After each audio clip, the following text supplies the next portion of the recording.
All right, let's factor a difference of squares in two separate ways. Now, at first, identifying what in fact a difference of squares is, well, you'll have some number and or some combination of numbers and or variables that are in fact multiplied by themselves, subtracted by another combination of numbers and variables that can be broken down and are in fact multiplied by themselves. So let me show you what I mean, because that sounds kind of weird. If I have x squared minus 4, I can just do this. And I like to do it underneath it. I could just split up, essentially square root x squared. Well, that's x times x. So that first term is a square because it's x times x, and it's written as x squared, so it should be pretty clear. Difference, meaning subtract. The second number, or second term, excuse me, happens to be a number, and it can also be square rooted. It's square rootable. Well, that's 2 times 2. And then you'll just need 1 to be positive and 1 to be negative. And this is always the case. So x squared minus 4 factors or splits into x plus 2 and x minus 2. So the general recipe is the first term, you square root it, split those up on each side. Second term, you square root it, split those up on each side. And then one of them should be positive and one of them should be negative. And the reason why is if you distribute this, if you use the box method, some people call it FOIL, it's like a way to remember it. When you multiply the inner and the outer terms, they'll cancel. So x squared minus 4 is truly just x plus 2 times x minus 2. Now, that's essentially the quick and dirty way to just split up difference of squares and factor it quickly. You could also just factor regularly, as you've seen I've done in prior videos. You could just factor whether a is equal to 1 or a is not equal to 1. It's still just this same sort of riddle, folks. If you saw the x squared minus 4 and you're like, well, there's no middle term, the b term just adds to 0. There's no x, so just put a 0x there. What adds to 0 and multiplies to negative 4? Multiplies to negative 4, adds to 0. Well, adds to 0, those are going to have to be opposites. Those are additive inverses. The only way to get 4 is 2 and 2 if you want them to be opposites. One's going to be positive, one's going to be negative. 2 plus negative 2, additive inverses, they make 0. And positive 2 times negative 2, that multiplies to make negative 4. So you can split up the middle term into 2x and negative 2x. That certainly is really just 0x. Then you just keep your first term and your last term and factor by grouping. Now notice that third term is negative. So we'll get the greatest common factor of the first two. A negative 2 is the greatest common factor of the second two. And then we'll just throw in the leftovers. Be careful, that second term's a little tough. Negative 2 times x makes negative 2x. Negative 2 times a positive 2 makes negative 4. All right, so you can pull out your GCF. And there's the leftover. The positive to just factoring regularly is you can do the same thing every time. However, it does kind of take a while. So difference of squares you can do very, very quickly if you can categorize the problem that you're dealing with. If you can identify it and put it in the right categorical box, then you can just run with it. So look, there's a difference, meaning there's subtraction. This is a square number, and this is a square number. So you can just square root, aka split x squared into x and x. And similarly, you can square root 100 into 10 and 10, and one of them must be positive, one of them must be negative. And if you think about it, I talked about you'll have 10x and negative 10x. That'll make 0x because there is no x term. But also, lastly, positive 10 times negative 10. That makes the negative 100 that you need. and the first term, x times x, makes x squared. So we've just changed the way it looks. We have factored x squared minus 100 into x plus 10 and x minus 10. So as long as you have a difference of squares, this works. All right. So here we've got a couple of square numbers as well. We're just gonna split them up. Okay. If you want, you can really be careful and deliberate here. What times itself is 25? Okay, what's the square root of 25? Well, that's 5. Oh, and then if you have y squared, that's y times y. Some of you might have just said, well, the square root of 25y squared is 5y, and you can just smack the 5y's down. That's fine. Whatever works for you. 9 splits into 3 and 3. Make one be positive, one be negative, and we've got it.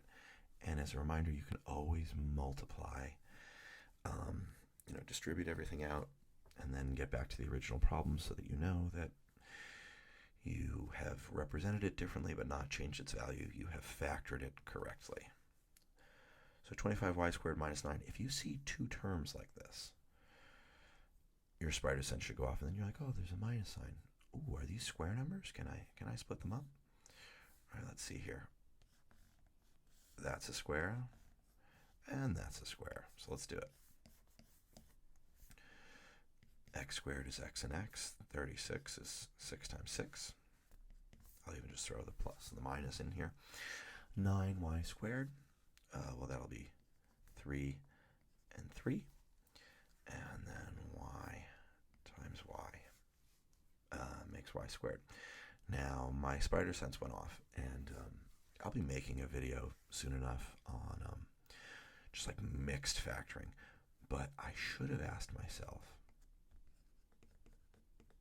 is there a greatest common factor? That's the question you should bring to every problem in the beginning. I noticed it at the end here. I'm like, oh, those are both multiples of 3. So I'd have to pull that out. Oh, and it happened here too. Oh, goodness. So divide by 3, divide by 3, divide by 3, divide by 3. And this is all multiplied together. So really, yikes. I'll keep with my nice color palette here. This would be our final answer, factored completely. But we should have noticed that, oh, both of those are multiple of 9. Could have pulled that out right away. And then we've got difference of squares, which would lead us right to the end there. 4x squared splits into 2x and 2x. Y squared is into y and y. And just make sure your signs are opposite, one positive, one negative. All right, so things get a little crazier. But just take your time. You can do this. You got this. And like drawing the arrows and stuff, like I'm just doing things that will help people. You don't have to write everything I'm writing, but it's a good idea at least for a little bit, just to really get the idea down. Okay, let's do numbers first because this looks way intimidating, but if I break it down to smaller parts, it won't be so intimidating. 81 is 9 times 9. X squared is x times x. Ooh, z to the 4th. I need 2 z's here and 2 z's here to get 4 z's multiplied together, because that's just what z to the 4th really is. Okay, 16. That'll be 4 and 4. And y to the 6th. That's 6 y's multiplied together. I'll split those in half. I'll have 3 y's on each. So even super intense difference of squares aren't so bad as long as you're careful and deliberate. And you split each term. Just wanted to bring this back. This problem's a little bit easier than the previous, but I just wanted to show you that it could look like this, and don't let this sketch you out. Those are square numbers, so let's just do it. There's two terms. There's a subtraction in the middle. They're both squares. Well, 3 times 3 is 9. 8 times 8 is 64. X times x is x squared, and to get multiplied to a negative, one's got to be positive and one's got to be negative. Now, this problem, all the other previous problems, you could have done it by factoring. It's going to take a lot longer, but that method always works. But this one would have been kind of nasty, because if you were to factor this, I probably would have recommended you rewrite the problem like this. It's not nice to have, first of all, it's awkward that the higher degree term is written second. It's also not great to have that term be negative. So if we pulled out a negative one, it's going to change the signs of everything. And then we could proceed like we're used to. There's no x term. But the numbers are going to get so annoying right about here. What adds to 0? Yeah, we know it adds to 0. But now it's got to multiply to 64 times 9. Goodness. 4 times 9 is 36. We're at 54, 576. Jeez. Well, that's... What is that? That's 24. Okay, so you would go, okay, what? Okay, so it's going to be, it's going to be 24 and negative 24. We're going to split that middle term. 576 is you have to know that that's a perfect square. You can be like, oh, there's 24x and negative 24x. And like these numbers are getting wild. So difference of squares is such a time saver. And if you're a teacher, it's such a time saver if you're, off the dome piece, just making up these questions. Now you got to do the greatest common factor. 64 and 24, that's 8. This is negative, so we'll pull out a negative 3. And then we've got 8x plus 3. And I modeled a common mistake there. I missed some of the greatest common factor, and it didn't quite work out. They were both multiples of x. Oh boy, look at how terrible this is. 8x plus 3. Oop. 8x minus 3 from the leftover. There was our GCF. And then there's a negative 1. By the way, these two are both acceptable and equivalent. If you distributed...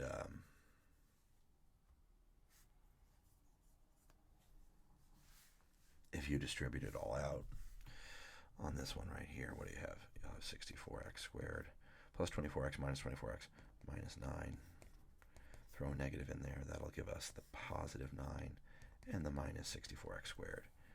And this guy as well. 3 times 3 is 9 plus 24x minus 24x. Those disappear. Minus 64x squared. So we represented the same problem differently, but this factoring was a little bit wild, I would say. I mean, there's more room for error. It takes longer.